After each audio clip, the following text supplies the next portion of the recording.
Chapter 12 The Grim Reapers. In 1908, following the introduction of the Model T Ford to the dreams of half of the real world, Ever After caught automobile fever to rival Toad's own obsession. Automobile races were held in the Ever After city, village, and province in Ever After, but none was bigger or more anticipated than the Red Queen's race, to be held at the newly built Wonderland Motor Speedway. 16 motor cars lined up and revved their engines, ready to race, while thousands of spectators crowded the grandstands to watch. The starting gun went off, the racers flattened their gas pedals, and 64 wheels spun, but nobody went anywhere. Every car sat at the starting line, wheels spinning uselessly, until each ran out of gas without moving an inch. It was a trick of Wonderland, the same thing that had happened to Alice when challenged to a foot race by the Red Queen, and on the spot, the Queen of Hearts had decreed there would be no more silliness of the sort, and that the person who brought an automobile into her realm would lose his head. Thus, later that night, after their win, the Cyclones boarded a train, not their pink bus, for their next game in Wonderland.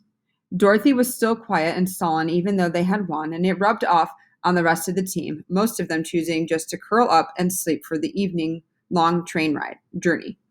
Even Nanny May and Mrs. P catnapped in the seat across the aisle from Alex, a bit more relaxed since they discovered the passenger car beyond theirs was full of wizards headed for a magic convention. Out of all the Cyclones, Alex thought he might be the only one awake. "Got a lot on your mind?" Scraps said, popping up in the seat in front of him. Scraps, you gotta stop doing that." Scraps climbed over the back of her seat and plopped down beside him. "You're thinking so loud the whole train car can hear you." "Oh yeah? What am I thinking?" Scraps folded her legs underneath her. "You're asking yourself, how could I possibly be that good at baseball? I mean, come on, 2 doubles, a triple, and 2 home runs to the opposite field against that team? That? I just got lucky, is all," Alex said. He didn't want to admit that was exactly what he'd been thinking. "Oh, well, it was a good thing you did for Dorothy, hitting like that and rallying everybody together. I did it for the whole team. Maybe, but Dorothy needed it the most." Alex watched the lights of a town slide by in the distance outside the window. "You know why she's playing, don't you? What she wants to wish for?" "Yeah, she's going to wish that no one ever forgets her. And she wants the rest of us to wish that nobody ever forgets us either." "So is that what you're really going to wish for?" Alex asked, "if we win?" Scraps put her legs up on the back of the seat in front of them. "I've got something else in mind, I think," she told him, "and not just another piece of fabric. You're not worried about, disappearing? Let me ask you something. You ever know somebody so worried about staying alive she forgot to live? So focused on the end she didn't enjoy getting there?" "You mean Dorothy?" Scraps put a finger to where her nose would have been if she had one. "That's my wish. I wish Dorothy would loosen up a little, stop and smell the popcorn." Alex scratched his arm. "Maybe it's just in her nature. You know how she was written. I don't know. It's been a while since I read her book." "Well, we're all stuck with how our authors wrote us up," said Alex. "I'm always going to be a patchwork girl. Toad's always going to be a toad, and Dorothy's always going to be a plain girl from the prairies. But beyond that, we can be whatever kind of patchwork girl or toad or prairie girl we want to be. Once we're here, we write our own stories." A couple of seats down, Toad lay sprawled out, working the pedals of an imaginary car as he slept, muttering, "Poop, poop, poop." "Well, for the most part," Scraps said, with a smile. "Dorothy didn't used to be like this, 60, 70 years ago, we were playing in this very tournament just for the fun of it. Then all of these new characters started showing up, more and more of them, and a lot of the old guard, they started disappearing. Dorothy took it pretty hard. You're good for her that way. You get it. You have fun." "I want to win just as much as she does," Alex told her. "Good. Something more in mind for that wish after all." "Or got something more in mind for that wish after all?" Scraps said. Like she could read his thoughts about that, too. The train's brakes squealed and the Cyclones stirred in their sleep. They weren't to their station yet. It would be daylight before they got there, and those who could turn back over to sleep through the stop. Alex looked out the window and blinked. Just beyond the tracks squatted a windowless log cabin on 2-story tall chicken legs. "What in the world is that?" "Oh, it's Baba Yaga's witch house." The team bus of the door to the passenger car opened and death itself walked in, or it seemed to Alex. A huge man with a long red cape and an honored skull for a mask ducked his way inside the cabin, and Alex gasped. The Grim Reapers, Scraps finished, one of the best teams in the tournament year in and year out. They must be playing in Wonderland tomorrow. Their uniforms were black with blood red trim and their red caps and black skulls and crossbones on them.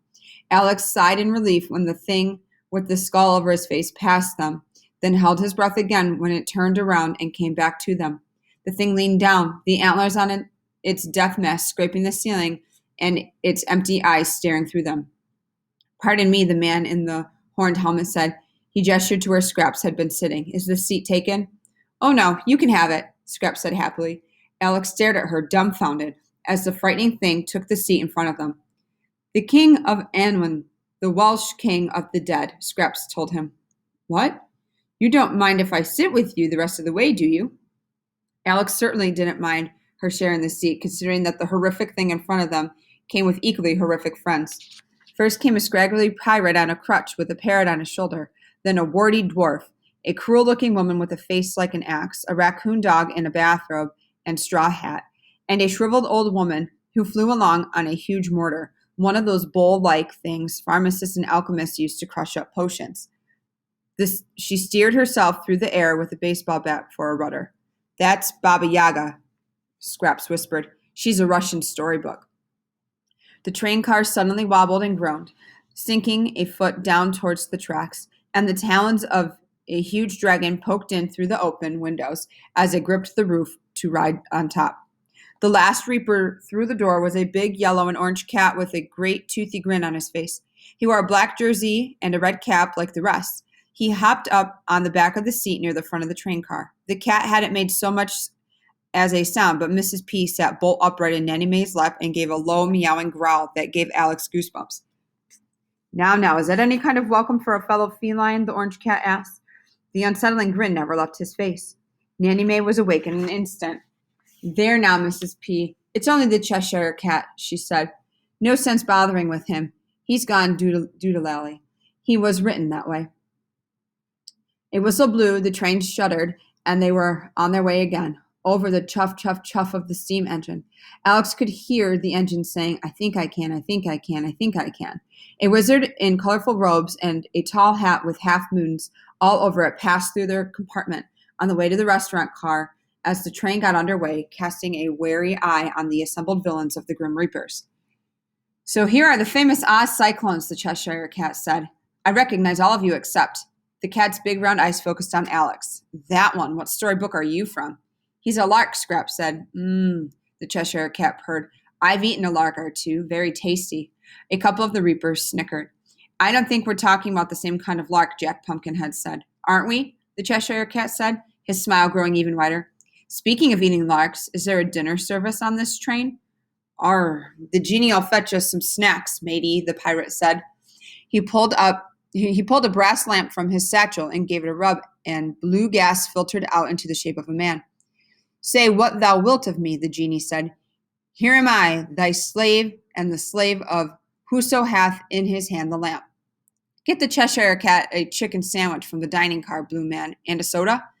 Diet, I'm watching what I eat, the Cheshire cat said, never taking his eye off Alex. A diet soda. Anybody else be needing anything? Rumpelstiltskin? Tanuki? Wicked stepsister? Everyone gave their orders. What about you, Baba Yaga? You want, he should. The old woman shrieked and flicked her hand at him, and with a pop, the pirate turned into a chicken. The raccoon thing the pirate had called Tanuki snickered. Baba Yaga loses a year off her life every time someone asks her a question, Scraps whispered. Turn Long John back into a pirate, you old witch, Rumpelstiltskin told Baba Yaga. Genie, go get the snacks. The genie did as he was bid, and the Cheshire cat turned his attention back to the Cyclones. By the by, how did you manage to defeat the Japanese comic book team? I'd nearly forgotten to ask. I heard you couldn't get a handle on your pitcher. Check the box score, cat, Alex said. We won. Don't rise to that creature's bait, Nanny Mae told him. He's just trying to make you mad. We're all mad here, the Cheshire cat said. Isn't that what I say? He giggled, which Alex found even more disconcerting than his perpetual grin. But the truth is, you wouldn't have one without your lark. Your pitcher doesn't hold water. And you couldn't hit water if you fell out of a boat, Dorothy said, surprising Alex. He hadn't even known she was awake. There were chuckles among the reapers. The Cheshire Cat licked his lips. Want to bet? What, that I can't pitch or you can't hit? It seems to me there's a simple way to answer both questions at once. Like there's enough room to pitch on a train, Dorothy said, and she pulled her cap down low over her face and settled in to sleep again. The Cheshire Cat reached over and pulled the emergency cord above the window. The train's brakes locked and shrieked, and everyone in the car was thrown to the floor. The genie was just coming back from the food car with an armload of sandwiches and soft drinks, and everything went flying. The train ground to a halt, and everyone climbed back into their seats. Only the Cheshire Cat seemed unaffected, still sitting neatly on the back of his seat and still smiling, that creepy smile. Oh, look, he said, the train stopped. Now we could step outside for a moment, unless perhaps you're a chicken as my sandwich.